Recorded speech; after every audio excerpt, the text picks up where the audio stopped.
It's 5:06 p.m. I will call the meeting to order. This is a special meeting for purposes of studying the budget of the Hart School District. We'll start with our roll call and establishment of quorum. Debbie? Mr. Messina is absent today. Dr. Moore? Present. Mrs. Storley is also absent. Mr. Webb? Present. And Mr. Jensen. Present. So we do have a quorum. We'll move on to the Pledge of Allegiance. And if we can all stand, I will go ahead and lead us in the Pledge of Allegiance. Pledge allegiance to the flag of the United States of America and to the republic for which it stands, God, indivisible, with liberty and justice for all. Moving on is the approval of the agenda for tonight's meeting. Move to approve the agenda for the special session February 9th, 2023. Second. Motion by Mr. Webb, second by Dr. Moore to approve the agenda. All in favor? Aye. Aye. And the chair says aye. We do not have any speaker cards, Debbie, that you're aware of, and I see no speakers in the audience. So we'll move on then to our special item, but let me just go ahead and say this for the record. A member of the audience may address the board on items listed on the agenda by completing a speaker card. You will be called upon to make your comments at the time the item is discussed. Please use the microphone and state your name, although it's optional. Comments will only be heard regarding items on the special meeting agenda, and the board president will limit your comment times to 2 minutes. And as I stated earlier, we have no comments, so we'll move on to the item that we have for our agenda tonight, which is our budget study session. And Ralph Peschick will be introducing this and leading this topic.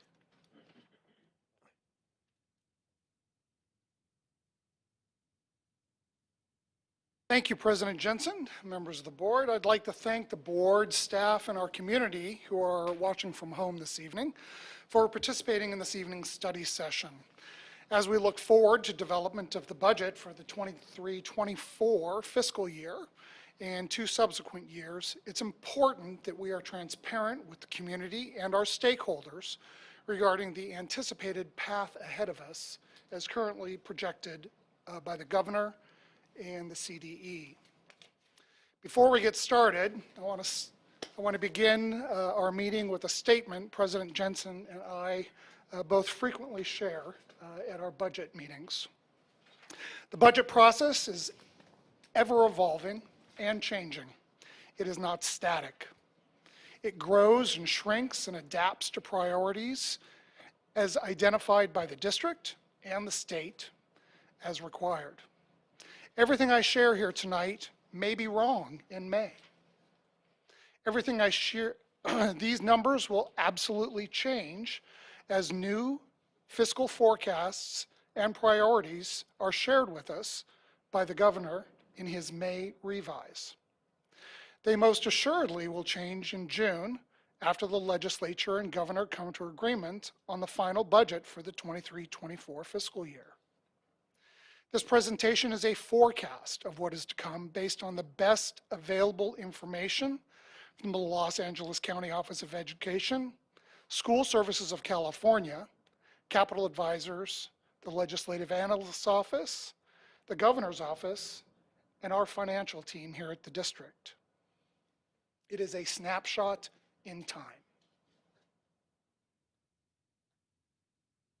Today, California seemed, excuse me, with the release of the governor's budget, California seemed to turn a page in state budget development. We're moving past COVID-19 and the budgeting measures that needed to be in place since 2020, and moving towards more of a business as usual fiscal model for the state and for school districts. Unfortunately, for Governor Newsom and for us, business as usual comes with a softening economy. Thankfully, California is better prepared to weather these proverbial storms because we have significant rainy day deposits, both for the state's general fund and one that is specific to schools. These rainy day deposits and investments during the good years allowed the state to address estimated budget gaps this year, or for next year, of $22.5 billion, with relatively little disruption in the January revise to what the budget will look like coming forward. Perhaps looking ahead, the governor purposely chose not to draw from the state reserve accounts at this time. As we'll see in some of the slides that we'll go through this evening, the governor has made modifications to other areas to try and balance the deficits that he sees right now, including clawing back $1.2 billion from schools on one of the grant programs that we were awarded in June of 2022. The number of significant changes for 2023-24 are minimal. We can count them pretty much on one hand, but some of them are significant, especially as we look at those one-time funds. For now, ongoing and one-time categorical programs that have filled the Prop 98 guarantee during those years are still relatively untouched. As we've expected, the state's revenue trends for the general fund helped us to determine Prop 98 minimum guarantees for both K-12 and community college education. That guarantee for 23-24 is projected to decline and will be at $108.8 billion, representing a $1.5 billion reduction compared to the estimates the state adopted for 23-24 in June. Proposition 98 minimum guarantee has decreased by $4.7 billion over a projected 3-year period as a result of the softening economy.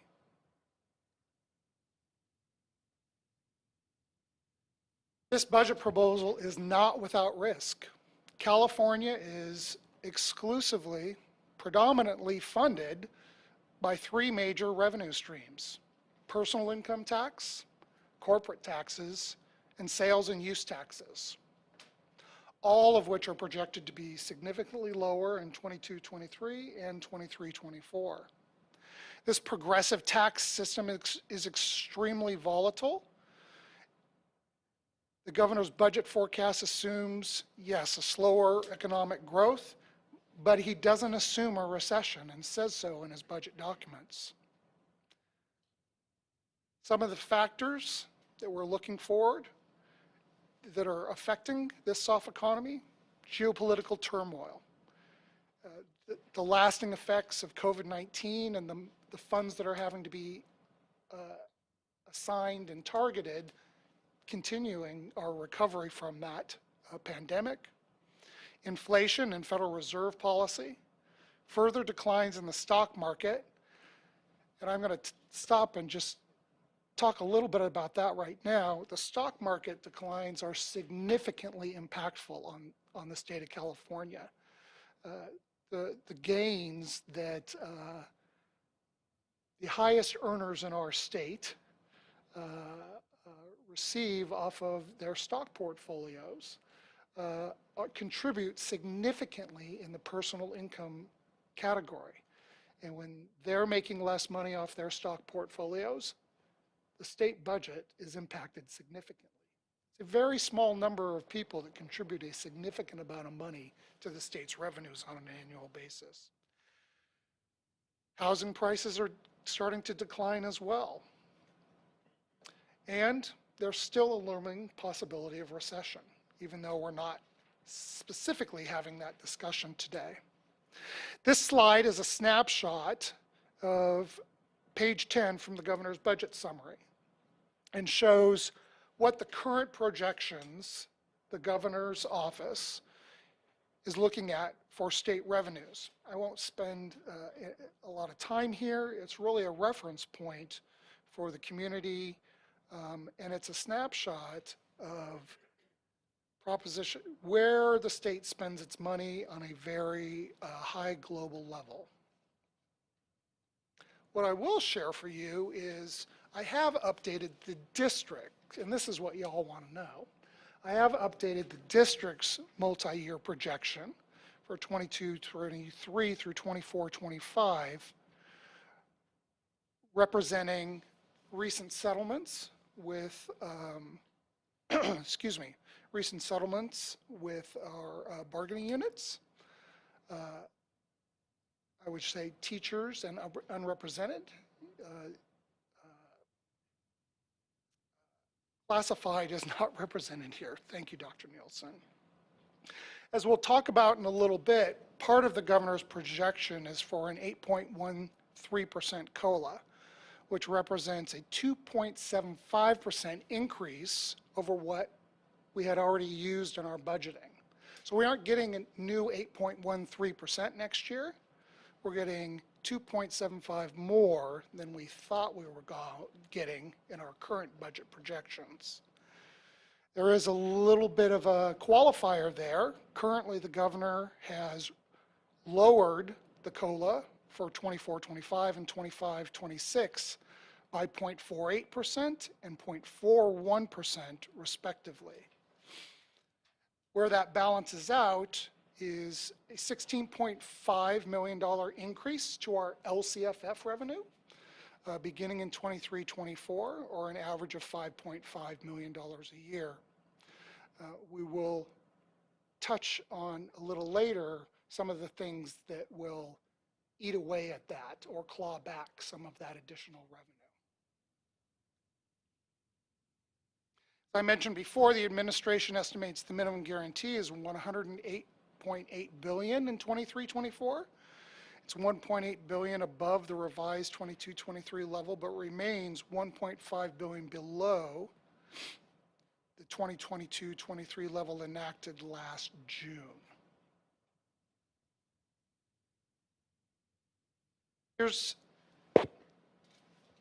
Remember I told you there were, count on one hand, the big changes?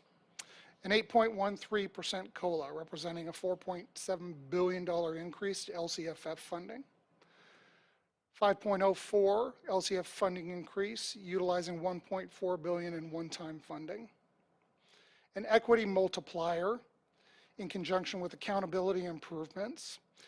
This equity multiplier won't be relevant for the Hart District. It is targeted to schools that have underperforming students that are 85 and 90% free and reduced students in enrollment. We don't have schools that qualify. There are about 543 schools in the state that will benefit from that. The majority of those are in LA County. You can speculate on where the majority of those schools are. The 8.13 COLA will also be applied to our categorical programs, special ed. This is good news for us. Sometimes those categorical funding, they don't receive that, but we still incur cost increases associated with maintaining the programs funded by that categorical revenue, so this is good news.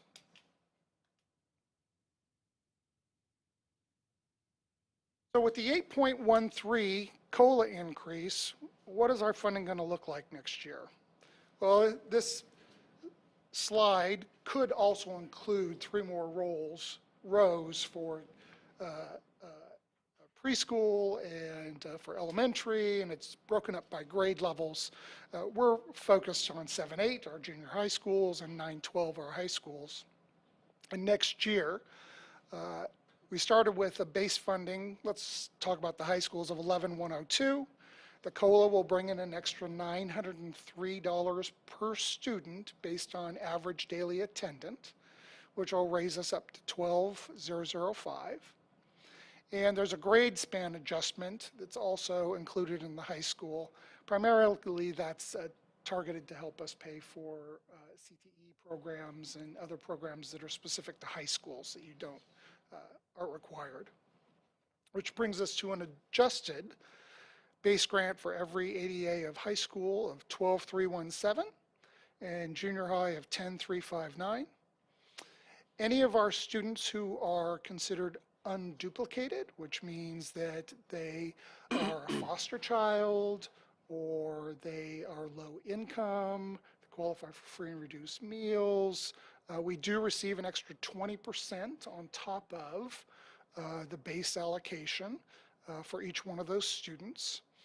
And so that raises those totals up for those students only. We don't get it on every student in the district, only those students that qualify in those categories. And we are not a district that qualifies for concentration grants. None of our schools have a high enough percentage of unduplicated students. And we're just over 30% of unduplicated in our district. So what does that look like for Hart in 23-24? So if you average out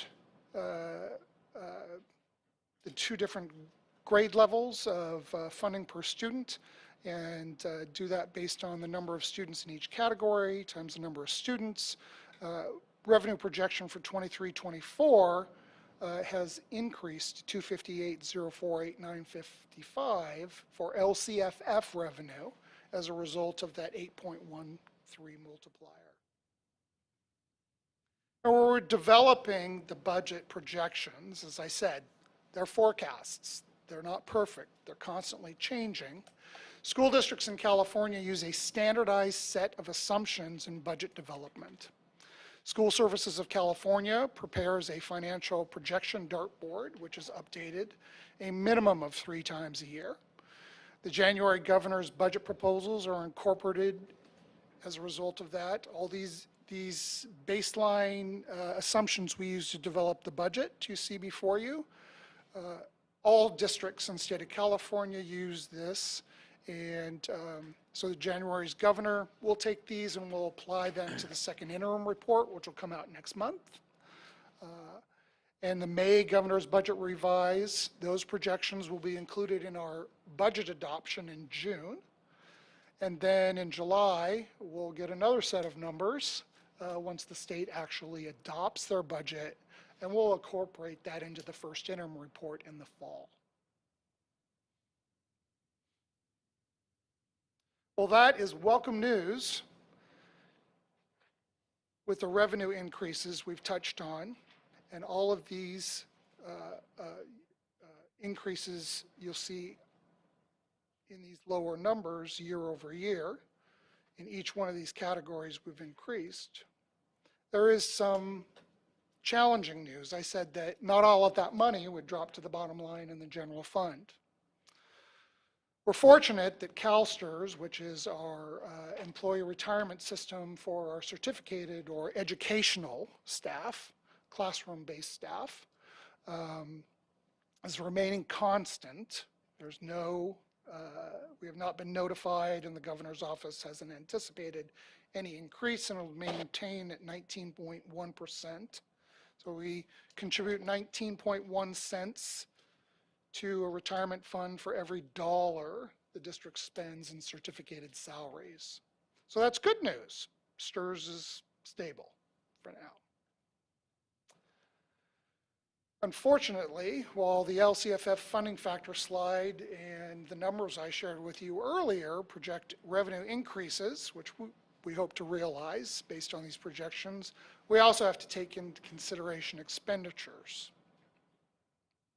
Unlike CalSTRS, which showed stable employer contributions to certificated staff's pension fund, CalPERS, which represents our non-instructional staff and staff in other governmental agencies that are not educational in nature, which is a much larger pension fund. You hear about CalPERS all the time, continue to increase. In 2022, 44% of the average contribution by employers to CalPERS over a 20-year span was 44% of the revenue that goes into the pension fund. 44%. During the rest of the revenue comes from their stock portfolio investments.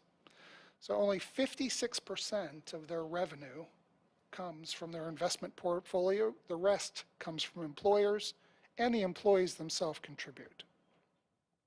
As the stock market continues to see losses, that negatively impacts both systems' investment portfolios. And so where can they go? They come to us, the employer, for increases.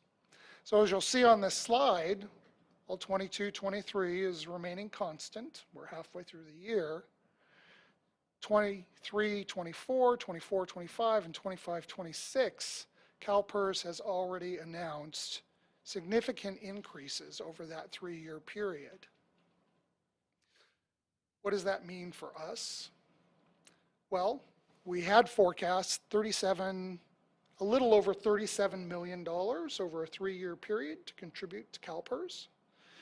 And with these new, most recent projection rates, based on their most recent actuarial report, that will now cost us $42.5 million for a 3-year period, which is an increase of $5.4 million over that 3-year run. So 1 year of that LCFF money is going to go straight to CalPERS. If we realize any more increases from CalSTRS, that'll continue to eat into those increases we're seeing with that 8.13% COLA. So challenges ahead. These rates continue to go up. As you see in 25, 26, we're currently project to contribute 28.8 cents for every dollar in classified salaries at the high point in 3 years. Yes, Dr. Moore. Thank you, Mr. Peschick. And I don't know if you want questions as you're presenting or if you want us to wait until the end, whichever. Now's fine. Okay, so just clarifying question. So as the CalPERS rates go up and we are notified of what the new rates are, it is a you shall. It is not a we're going up and we want you to. It is a you shall.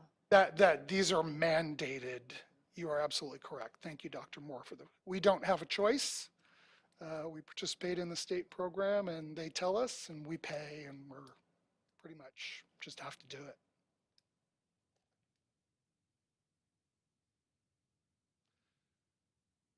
Another thing that we'll need to take into consideration as we move forward is the cost of minimum wage. 16, excuse me, assuming that negotiations continues to be successfully completed, we anticipate our new starting salary to be $16.78 an hour, which is well above the $15.50 that's currently the new minimum base. And if inflation stays in check for the time being, the following schedule will keep us on track for a number of years to come. And of course, any changes to the salary schedule would only continue to keep us in alignment with current minimum wage standards. So we are in a good position right now in regards to minimum wage. Talked a little bit about a $1.2 billion mid-year cut. Last June, the governor and the legislature awarded $3.5 billion in one-time money for an arts and music instructional grant that school districts could use really for almost anything. Well, it's called arts, music, and instruction. It changed to operations as well. And we had until 2026 to spend it, but we hadn't really seen what the allocation for our district was going to look like until this fall. So it obviously wasn't included in our budget projection, and we just got the first allocation in December, so we saw what we really got. We got half of what we had anticipated to get, which is approximately $13 million. And then the governor said in January, oh, by the way, in order for us to get this 8.13% COLA, I've got to take money from other pots. And so he's saying, we're going to take back 1/3 of the money we've promised districts for this grant, one-time grant program, and that's how we're going to fund the COLA moving forward. There's two ways to look at it. It was smart because he didn't dip into the state reserves for K-12 or the state to try and balance it in January, and gave himself some flexibility at the end. If he needs to dip into those pots, he still can. The other side of it is there are districts out there that, in fact, I was in a meeting with a number of CBOs from here in Antelope Valley on Monday. We hosted a meeting here of all the CBOs here in the area, in Antelope Valley, and came down as well. And some of the districts have already spent every dime of their allocation before they even receive the money. They just wrote it in their budget and it's already spent. If this proposal goes through, as is, they're going to have to pull that money out of the general fund to replace this money that they won't be seeing.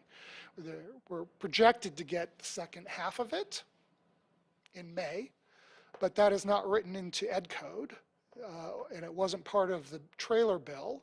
It is at the discretion of the Department of Finance and the CDE to determine when to disperse those funds.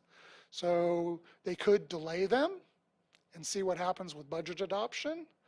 We have been cautious. We wanted to see what we actually received. We have time.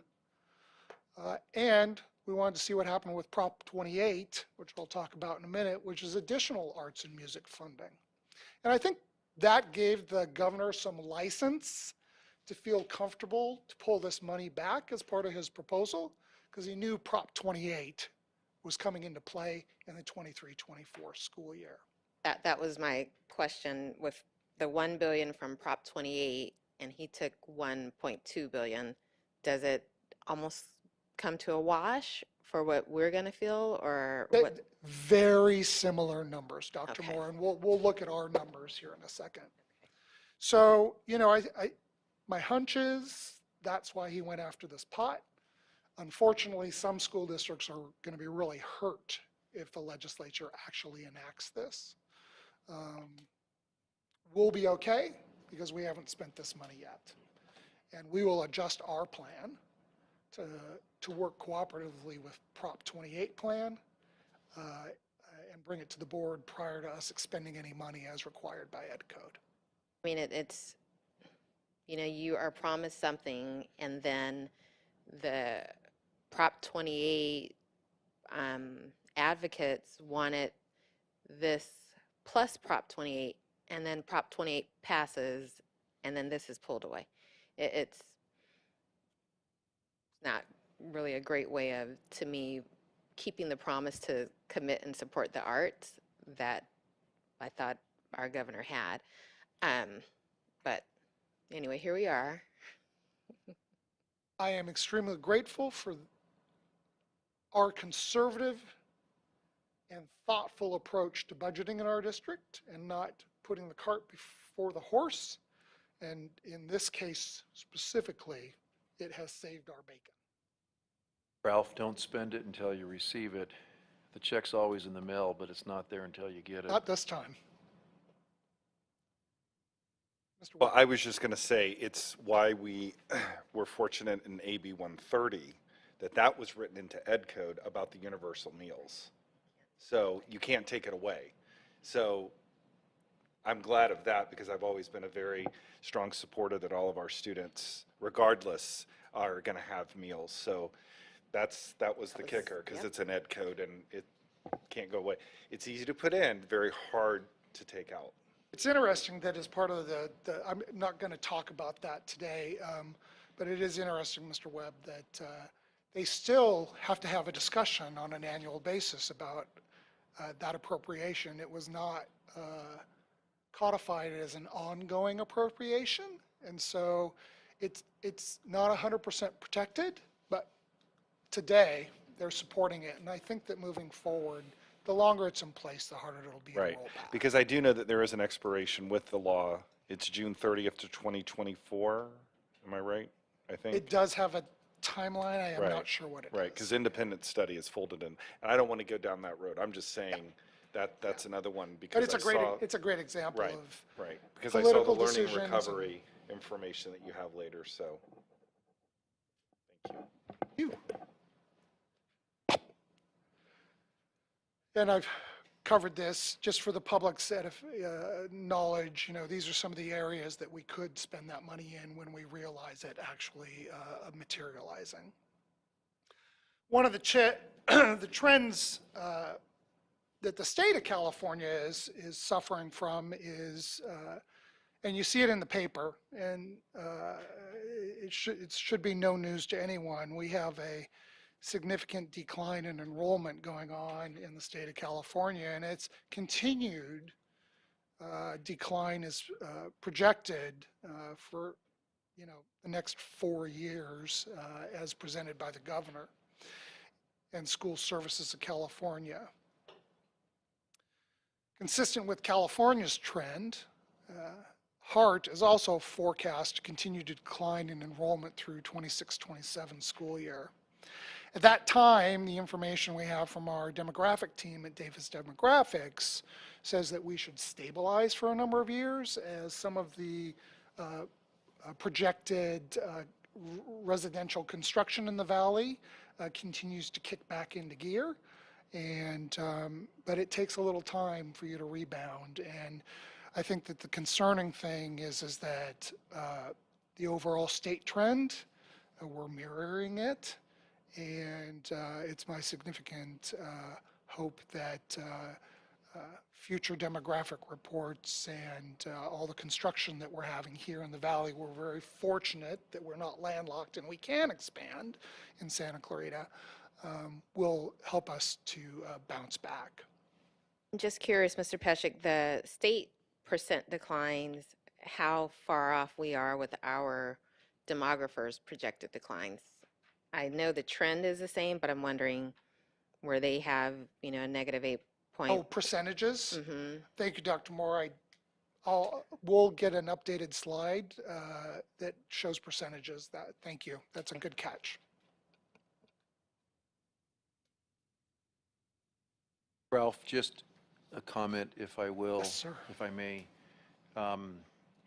What a lot of this shows is the importance of our revenue stream. When the state might have the ability to cut funding like we're talking about, and we haven't spent in advance like some districts, which is good, but we are funded on average daily attendance, and so when declining enrollment hits, our revenue is variable. Most of our expenses are fixed. So when you're in that situation and you're always somewhat nebulous or not sure what's going to happen with your revenue, then it can make it dicey because you still have these expenses that are fixed, a lot of infrastructure and building expenses and things of that nature. So just the importance of having kids show up to school. Obviously you want them in school because they should be there from a learning standpoint, but really impacts our budget and our revenue when they don't come. And hopefully our declining enrollment will cease and be stable, better than the state of California, so that we can continue with the revenue stream to allow for the proper education. We need that revenue for the programs and for everything that we want to teach and provide for the kids, in addition to teacher salary and classified salary and benefits. Mr. Peschick, Yes, the numbers, this also includes our students who are enrolled in independent study through learning, okay. Because, and forgive me if you're going to get to that, but is there the continued funding for those programs? Because I know, again, there was funding that was there that I said that there's an expiration date on some because of COVID, but still that funding there to not expand, but continue our learning at home or online. So I will get to Okay. one funding stream coming up that is grant, so it is limited in time, but it'll help to do some of that, the learning emergency block grant funding, Okay, which thank will you. help continue some of those projects, and I'll talk about that in a Okay, minute. thank you. So state budget timelines, we mentioned, at different times of the year, we're bringing forth different budget changes. adopted budget, first interim, second interim, unaudited actuals at each one of those times, adjusting the budget based on the snapshot at that moment and how our spending and revenue trends, revenue is pretty stable, but how our expenditures have been going. But also there's a timeline approaching, whereas Mr. Webb just alluded to, we do have a number of one-time funds that were associated with COVID response that are expiring this year, at the end of this fiscal year, and we have been spending those appropriately. And when they expire this year, some of those things that we were able to do, including some COVID-funded positions, we're going to have to bring forward to the board and look at. There was, special grant money for adding extra time onto some of our folks' shifts to address in classroom.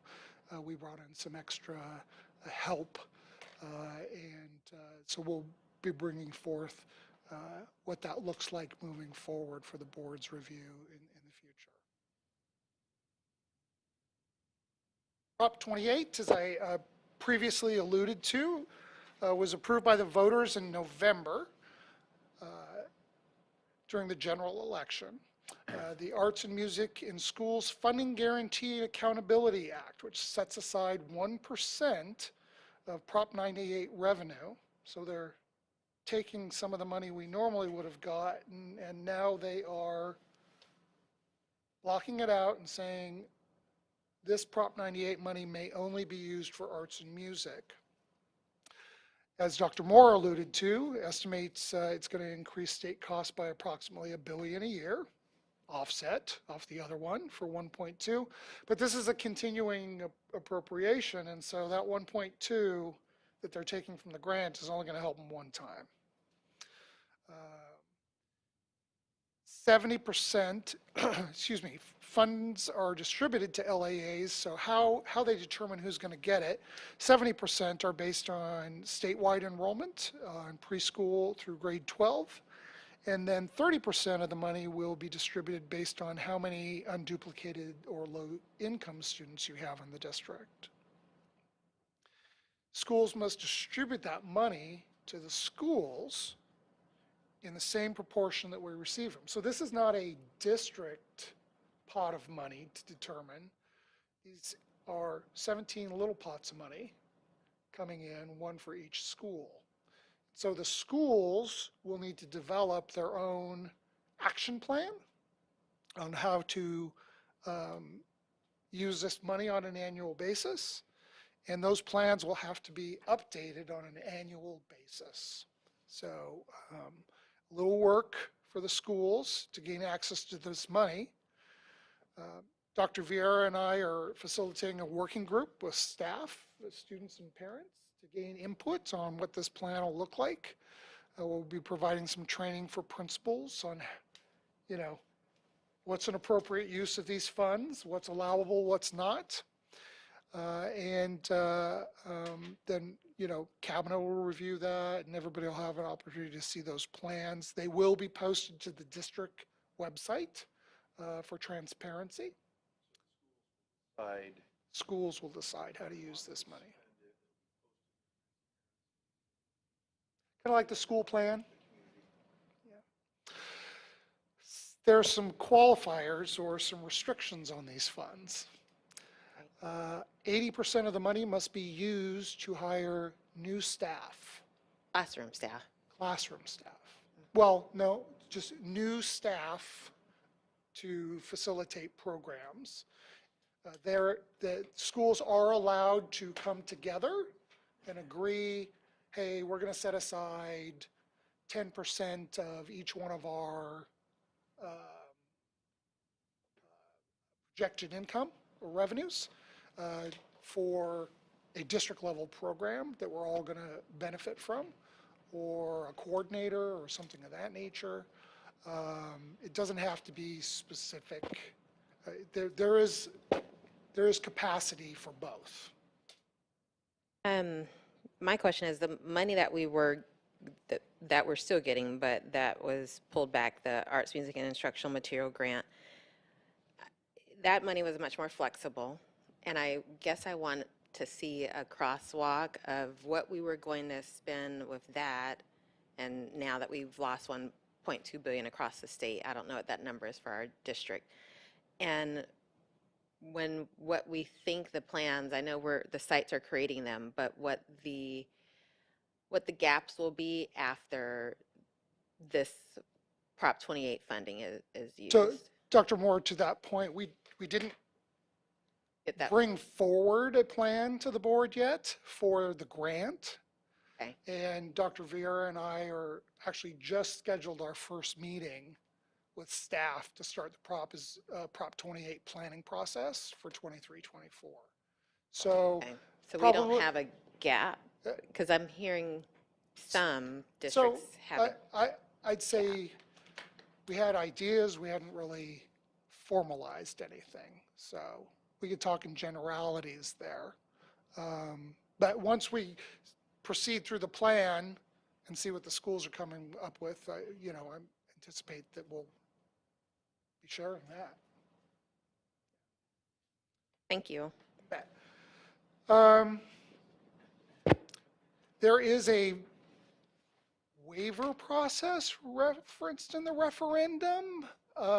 Every single professional school advisory group, whether it be California school boards or school services or capital advisors or LACO, they've all said, we don't know what the waiver is, other than you can request one from the state.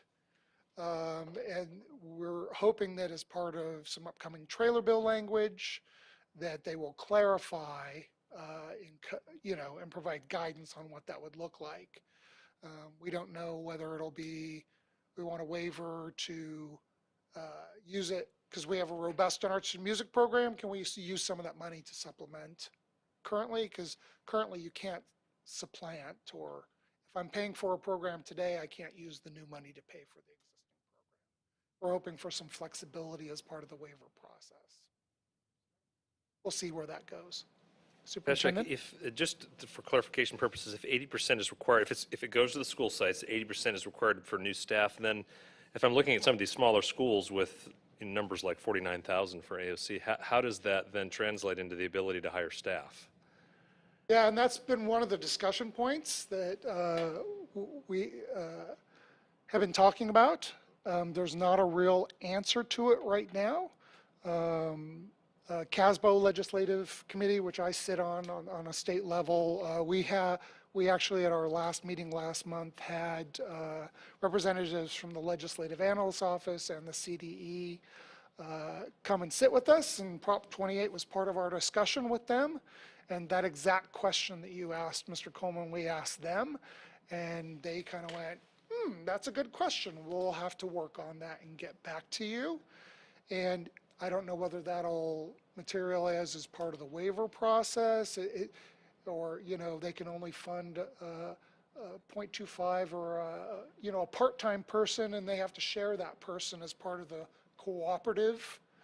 Maybe Bowman has to go together with AOC, or we're going to have to get creative, and the principals are going to have to work together, I think, on this process, as well as staff, to determine what that's going to look like. So it's not a perfect, this was a proposition. It wasn't crafted by the legislature. It was crafted by some folks in LAUSD, and it's not perfect.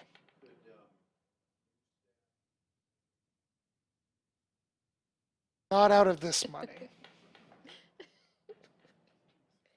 He was joking. So, Well, I have a question. Can new staff be contractors, or do they have to be hired staff? as it has been presented to this point, hire staff. That may change. I don't know.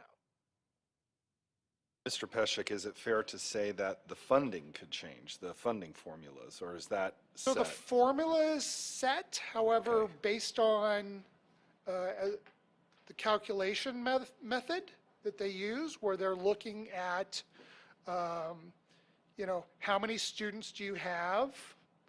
How many are low income? It absolutely will not be a fixed allocation. These funds will decline as enrollment declines. These funds will decline if our unduplicated student count declines as a percentage of enrollment. Or it could go up. Or it could if go our- up Yeah, it could go- right. conversely.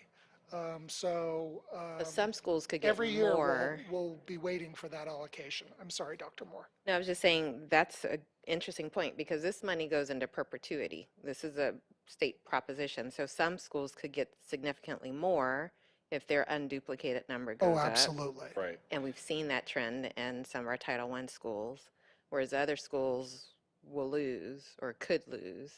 Well, I mean, and to Mr. Coleman's point, I mean, for example, at Bowman, I'm looking at that number, that's not even a full FTE. So that's, No. yeah.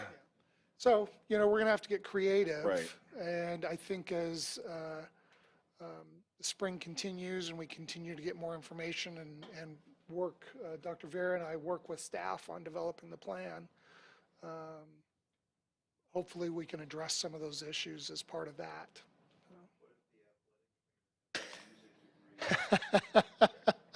Then they're misassigned and they're out of. It would certainly be wonderful if we still had the block grant And a math credential. and a math credential. There we go. Athletics is an art, Ralph. Well, math is an art, check into these science is an art. I have a real question Yes, Dr. Moore. about facilities, because if, I understand that this is staff broad, but my understanding is that the intent was classroom staff, even though it might be staff broad that we're talking about. So on campuses where we have no classroom space, how, I guess those would be part of the plans, but how are we preparing for that? I'm thinking about, at the other side, the TK issue where, there's money, but there's no talk of money to support facilities, and this feels like the same thing that could impact us over here. And I think that, Dr. Moore, one of the flexibilities that we do have, excuse me, I'm sure it's hard for folks to read this slide, because I'm having trouble reading the slide from a distance. Excuse me. So if I'm going to use, let's use Hart.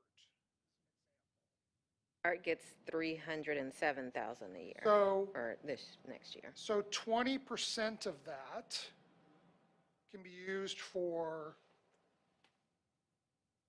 supporting, whether it's materials or they didn't specifically address facilities. It's a question that I will ask now that you've raised it, Dr. Moore, and we'll bring that back and let you know what they say. I'll actually be with those folks again next week. So I'm looking at Sagas where teachers already share classrooms. So I don't think it's intended for us to build new facilities.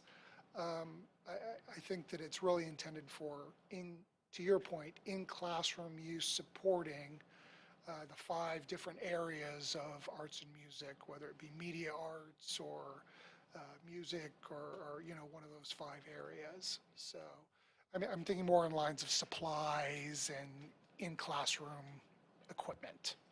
Not, thank you. but I will ask that question.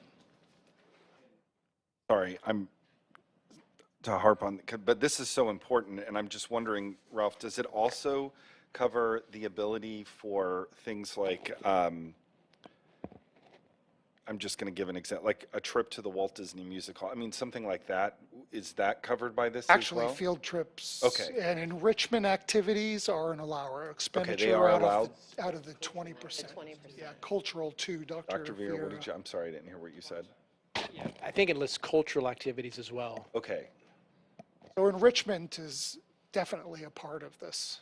okay, that's good to know, Allowable thank you. expenditures. Yeah, you can go, I think the trips down to the museums and stuff, yeah.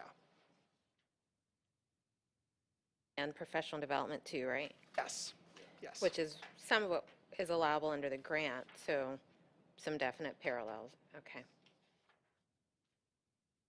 Transportation, another change in funding. This year, the state approved Assembly Bill 180, or within Assembly Bill 181 was a change to how LEA's transportation is funded. The state does, as part of the local control funding formula, provide a small amount of funding. In our case, our transportation budget is in excess of $4 million a year. And we get just over $1 million a year from the state, which means the general fund picks up the difference.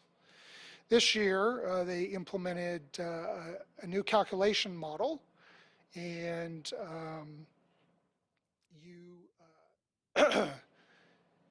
depending on how much you were spending and how much you were receiving and how robust your program was, you are calculated one day or calculated another way.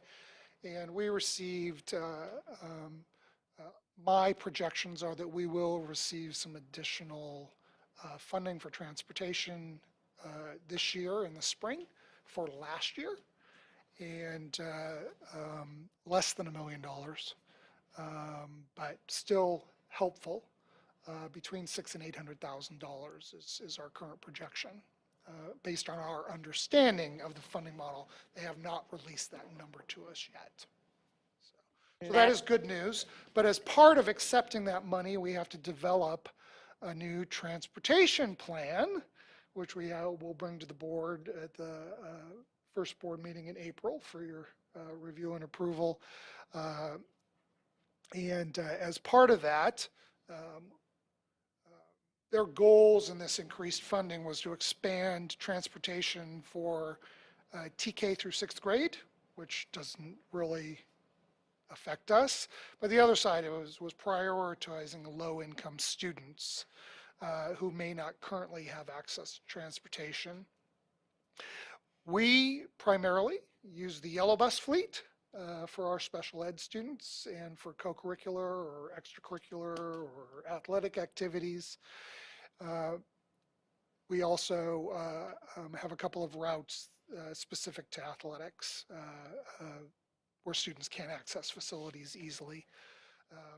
So that's, but the other side of what we spend is we do provide tap cards to our foster students and our homeless students and our low-income students, and so this new funding will help us to pay for those tap cards moving forward and free up some categorical money we're using right now for other priorities. So you know my question, because there are areas in the city where we struggle with transportation. So I just hearing and seeing and knowing that this was prioritized and working on this really hard last year to get passed with CSBA, wanting to make sure that we are prioritizing the students who this is supposed to go to and ways in which we can look at putting into the plan some routes that we know are hit hard and struggling that impact our low-income students. Yeah, and I know that you've expressed that concern and desire specifically around the Golden Valley and the Sierra Vista route, I believe, Dr. Moore. So we're continuing to look at what that would look like. And then we'll have a discussion, with cabinet and the board about whether that's an ongoing expenditure. Each route we add is over $100,000 a year, so I just need the board to be aware of that whenever we add a route. It's a significant expense. Adding any additional routes at this time also would necessitate expanding our current fleet. We are at capacity. We're using every vehicle on the road every day. And as an example, we've got buses coming in that we were able to get off grant. And, those are close to $1 million a bus by the time you get the infrastructure in place and all that. Well, those will replace our existing buses, or they'll supplement them? They will replace. That's part of the grant, is we actually have to take them to a state-authorized disposal facility. We have to take pictures. They can be of- recycled appropriately. dismantled, yeah. Really what they actually take pictures of the engine block to get the VIN numbers and all the serial numbers, and everywhere on that bus where you would find identifying marks, we actually have to get those recorded. They have to sign off on it.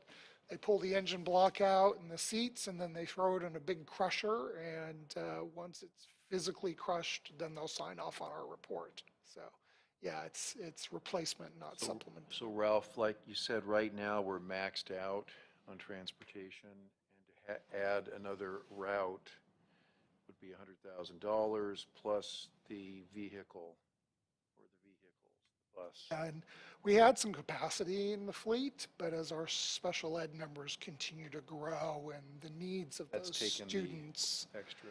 more capacity is needed. And so there's a transportation grant out there that we're going to go after again. There's a new one, but again, every time we do that, it's a replace, not a supplement. So should we need to expand, we will need to look at that. Good, because I know the intent was not to buy tap cards with this money.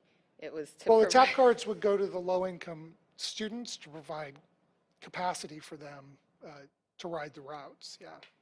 Yes, and the intent is to make sure that they have the transportation. So again, I'll look forward to the plan, but tap cards and bus not showing up. Yeah, oh, well, that didn't pop up correctly on this laptop. So, what I had hoped to just do was to link over to a survey that is going to go live for this transportation plan. Part of the transportation plan is to gain input from staff and stakeholders, and so that's going to go live. I will make sure that we add a link onto this slide, Debbie, so that people know where to go. And people can submit input, Dr. Moore and members of the board on this plan, and then that'll be reviewed by staff and the board prior to any actions being taken. It's stakeholders, so that's like the families that, Families, students, yeah. okay.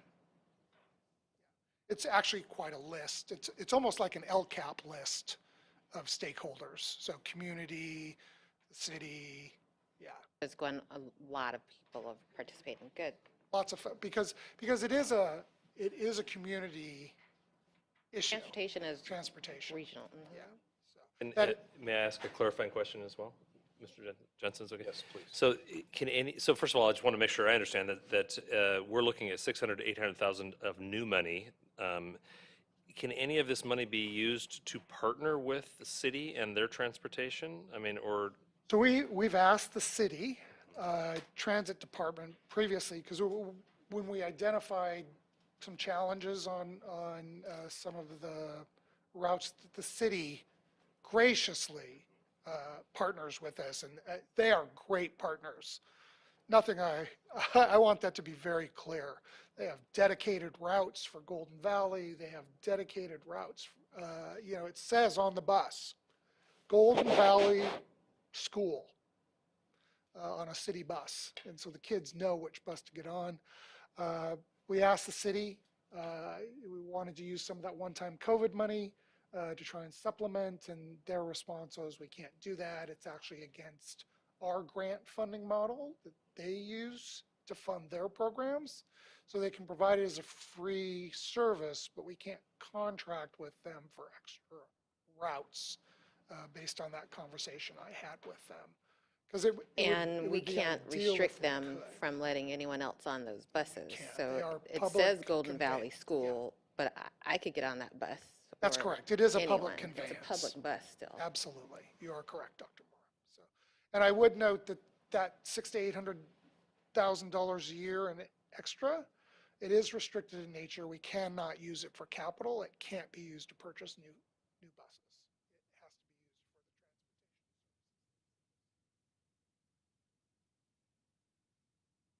transportation. Earlier, we touched briefly on to Mr. Webb's question, the Learning Recovery Emergency Block Grant.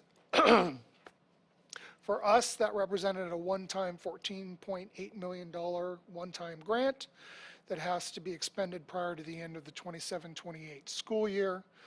We do have to develop a plan and report back to the CDE on a regular basis our progress in expending the funds and where we have expended it. Had some discussions with Dr. Vieira about, and Ms. Hunter about some appropriate areas to look at how to use these funds to continue some of those educational supports that we've been able to fund with federal money and continue them for the next few years using this money. So that is good to your point, Mr. Webb, that's kind of how we're planning to use this money, is to continue some of those programs that have proved to be effective and that in staff's opinion should continue. Can you share what some of those programs are? Yes? It's broad when we say programs that Sure. have proved to Well, be effective. So this slide here defines what we can use it for. So increase and stabilize instructional learning time, decrease stabilize staff and pupil ratios, close learning gaps, pupil supports to address other learning barriers, instruction for credit deficient students, and additional academic services. So, using some of the money for Do we have any counselors that, So one of the items that I have is pre-licensed therapists. social workers? Sorry, it's not in order by that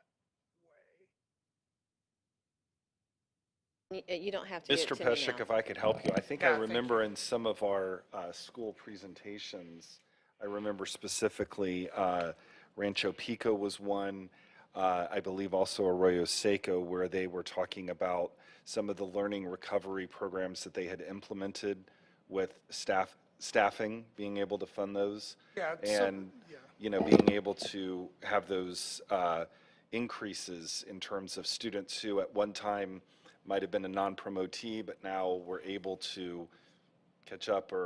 And then I think also at Valencia, I remember using Apex to help those students who were possibly credit deficient. So, And we did hire extra staff. We had Right. extra math teachers. We had extra English teachers, things of that nature. Those are the That's what kind I of was looking- things. Yeah. So those are the things that, in talking with these folks, and there are some other things that Dr. Vieira has identified that We'll be able to continue. we'll be able to, and some new things that'll build on what's already been done before. because I think it's the intention that looking at when, with the shutdown, and the reason I believe it's going on is, as I was saying to Dr. Moore, to see them through graduation, to, looking at where they were possibly in second and third grade, fourth grade, and then that's the 8 years. Am I correct in that? It's through 27, 28, that would be Right, 8 right. years, yeah. Okay. Yeah. It I is mean, wonderful. it's- And I know you have it, but you don't have to give me the specifics now. And I know you've shared it with us before, some of the positions that the funding now covers. I'd just like to know if you could put together something at a later time of, Yeah, we're working on that plan right now, and we will absolutely be sharing it with the board when we're ready to, absolutely. thank you. So my last couple of slides here. We've been fortunate that the federal government has also tentatively stepped in and appropriated additional funding for Title I, English language, EL acquisition, student supports and academic enrichment, impact aid, whole child approaches, community learning centers, which is a state initiative right now, and a number of other funding programs. Those really go to the state, and then they funnel down to us. So we're not sure exactly what our allocations are going to be, but it is relevant to our discussions that we will see some additional revenue next year as part of our federal funding. And there was increased funding for IDEA, Individuals with Disabilities in Education's Act as well, which were pretty substantial, $15.5 billion in additional special education funding, which is, excuse me, $15.5 billion to the state of California for special education, which is $934 million than the prior year out of the federal government. Our population in the state is 10% of the national, so we receive about 10% of the federal money. Can you clarify? I'm sorry. You said 15.5 billion to California. No, actually, my initial statement, I believe, was correct, was, yeah.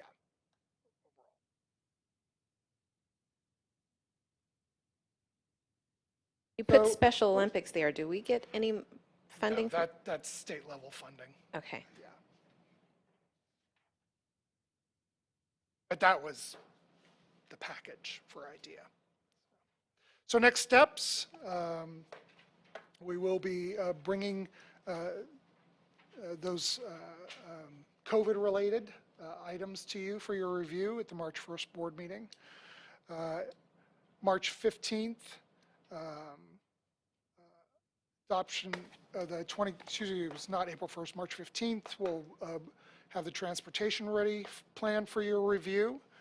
We also will have the second interim report at the March 15th board meeting, which will include updated numbers based on these January numbers released by the governor.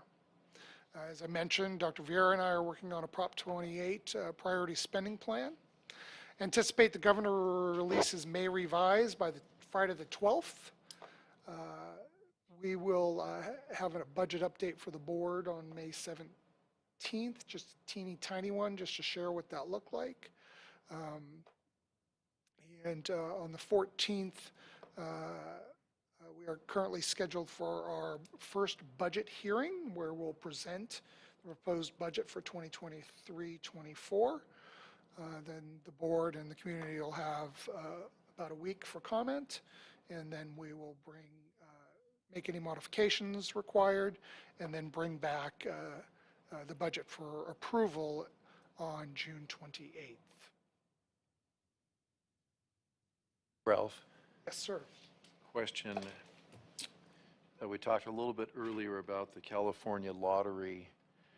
How much money does our district actually receive from the lottery? Do you have any idea on an annual basis?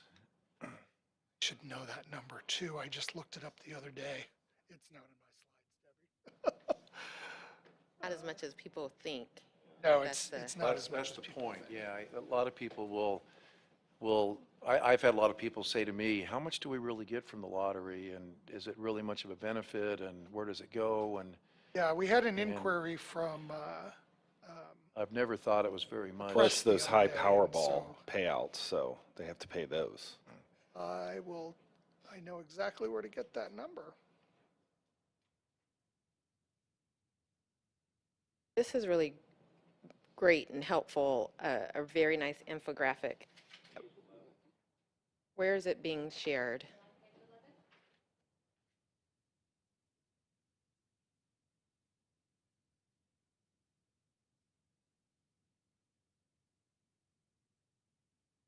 How much of, Yeah, for that's the the state state. level. That's the per student, John?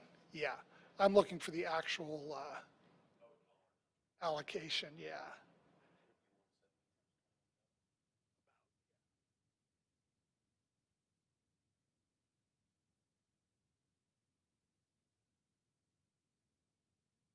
I think your question, Dr. Moore, was that this probably would do well to be published on our district's website in the budget section Yes. to help guide. I Yeah, think we that's a can good do, idea. we can do that. I'm sorry, I can't access that number easily. Really great infographic. And the lottery in our district goes to all of our programs, not just K-12. I know adult ed gets some of the lottery funds too in our district, which is great. But it was never a lot either. So Yeah, that's it why- goes to, the funds are shared between the County Office of Education, school districts, charter schools, and community colleges, and our adult ed is part of our district. And so, and if they were part of the community college, they'd benefit that way. Well, if you, whenever you get a chance. I will, that will be one don't of need the that items that tonight, we'll but, update this a little bit and repost. I wanted to make a mention, an item or two, just, we have 3 people here in the audience, but hopefully we have at least 3 more watching live stream, right, Jose? Maybe 30 or 300, but, we have in this material, Ralph, great material, great job. We have state general fund budget information and district general fund multi-year projections. And like we've talked about, the budget's a living document. It changes all the time. So, it can be different in 2 weeks or in 2 months or in 2 years, and it will be. But one of the points I wanted to make is that we do have other budget oversight besides the general fund. So there are a number of different funds in our district, capital outlay, for example, associated student body funds. And Ralph, and you and I have talked before, and I believe if we added up all the funds that we have oversight together for, including the general fund, it would come close to $500 million, close to $500 million. So you can see on page 6, our total expenditures for the 2022-23 year are listed here as $323 million. But there's probably close to another $150 million of expenditures that we have fiduciary oversight and responsibility for here in our district, such as capital outlay and so on and so forth. So it is close to $500 million that we have oversight for and need to manage and monitor. And I think it's a point that's oftentimes easily overlooked because it is the general fund that we have the discretionary dealings with and gets funded by average daily attendance. And so I think it's important for the public to realize that we do have this other oversight, but also for them to realize the importance of average daily attendance, as we talked about before, and the concept of variable cost versus fixed costs and how that fits into the budget in what we do here, and that school districts do have a tremendous amount of fixed costs, such as schools and things of that nature. And so it can be fairly dicey managing all that and pulling it all together to make sure that we stay solvent. And so the solvency aspect is on page 6 as you look at our fund balance. Fund balance is assets minus liabilities equals fund balance. In a commercial enterprise, that would be your equity. So we always want to have assets greater than liabilities and therefore maintain a fund balance so that we are solvent.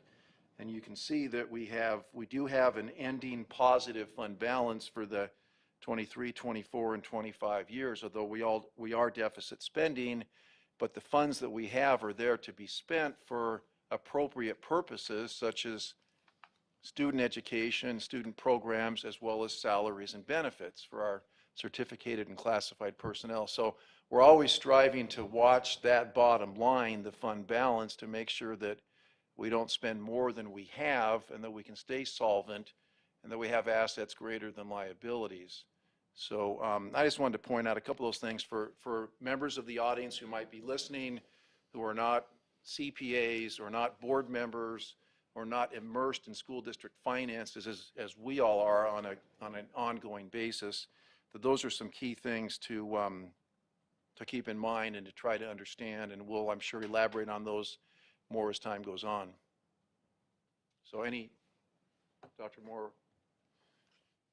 Thank you, Mr. Jensen. I really appreciate your sharing that that information to help those who are watching to understand really how our budget process works a bit. And on that same page 6, I had some questions for you, Mr. Peschick. looking at 23, 24 and the LCFF number that we start with there, and then looking at page 10 and the LCFF number for 23, 24, they're different. And I didn't know if that was intentional or if that was So what's the first slide you were looking at, Dr. Moore? slide 6. Oh, okay. So, yeah, so if you look at, that is our current, slide 6 is our current projection without the 8.13. That's why there's a difference. Okay, so That's- slide 10 includes the, Slide 10 is, as we moved through and we identified, oh, we're going to get 8.13, that was kind of the progression I went through.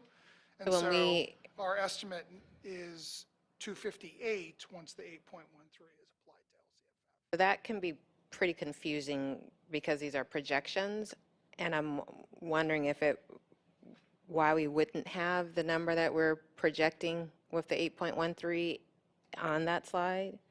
Because this is, This is so what we that'll all be submitted? worked out as part of the second Second interim interim. report. Okay, so this is what we submitted, the Page 251. 6. Page 6 is what we submitted with our first interim report? Yes. Okay, that helps. And when we see the second interim, it'll have the projected number, the Yep, 258. Revenues will go up at second interim. All right, and similarly on page 6, the total expenditures for the 2 out years, 23, 24 and 24, 25.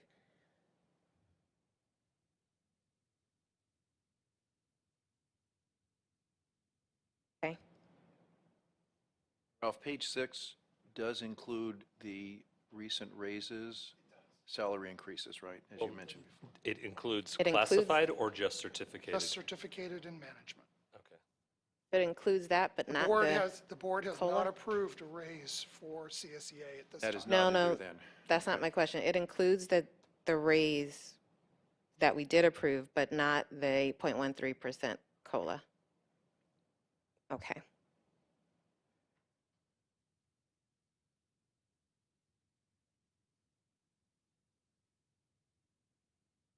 Questions, Dr. Moore? No, I mean, it's a $7 million difference, so our fund balance will be $7 million more to the positive. We are anticipating that, Okay. yes. And with the classified, if the classified raise were approved, that number of 7 million would be, Well, would be the different. revenue will go up by 7 million. Oh, we are talking about revenue, excuse me. Pardon me. The revenue will The go up by ending 7 fund million. balance will be determined based on any decisions the board and CSEA arrive at in the future. And additional revenue will be added on as well. Okay, I can't put expenditures in here that the board hasn't approved. right. Right. I get that, but I guess I want to see that LCFF number that we're anticipating there. Okay. And then my question, I know you said we're getting more federal funds, and we can't know for sure what that will be, but I'm looking at the $6 million, well, a little $5 million plus decline in 23, 24, and 24, 25. What is that decline from in the federal revenue?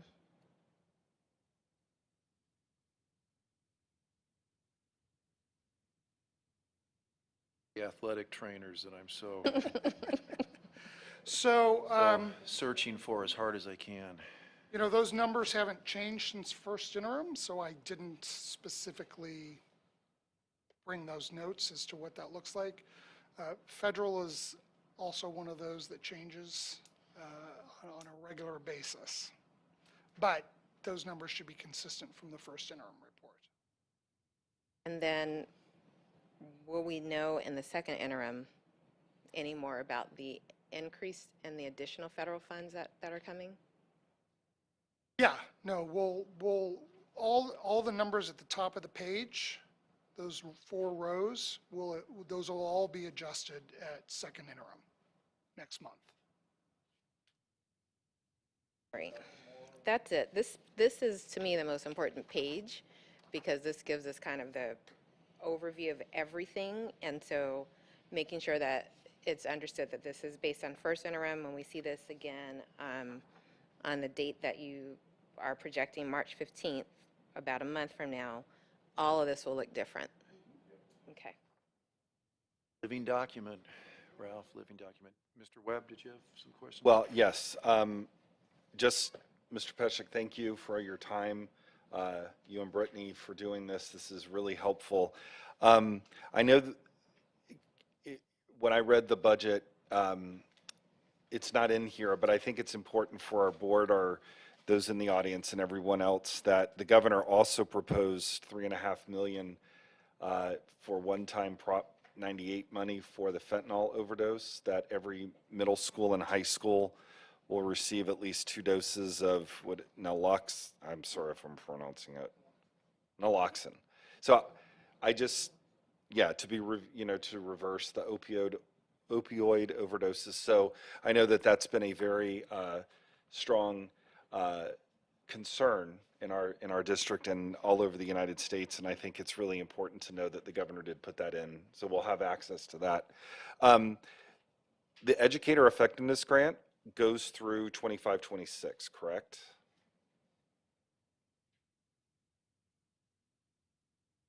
My only reason. We'll have to look that up. No, that's okay, because I'm just wondering, is that figured in here with some of our programs that we're offering? I remember last year we approved, I believe it was in June, how that money would be utilized. That's whatever the plan was. Okay, I just want to remind Yeah, us. we're using Right. it for SPED, wellness centers, SEL training, PBAIS, leadership training, ethnic studies, curriculum planning, 2 CTs for SEPA.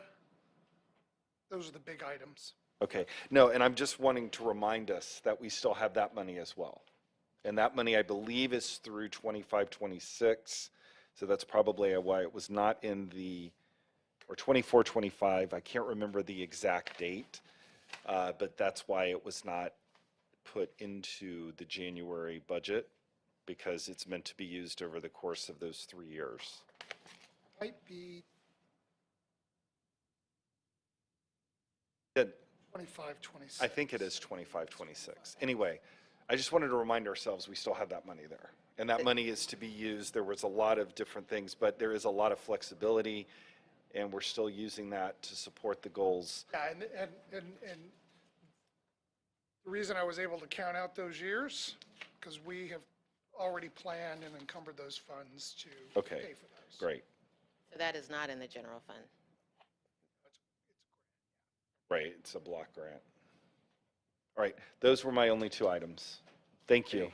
Mr. Webb, well, I thought this was a wonderful presentation, Ralph. Thank you very much for your hard work and your efforts in preparation. And please thank Brittany on behalf of all of the board here for her hard work. I know she does a wonderful job and is a great resource to you. And Amazing, and Brittany Krasinski, our Director of Fiscal Services, had hoped to be with us this evening, but unfortunately is a little under the weather, so hopefully I know for a fact you will be at the second interim, Brittany. well, She's offer one of the our- people watching. She is watching, she watches every meeting. Thank you, Brittany, for all your hard Thanks, work and Brittany. efforts. We appreciate it.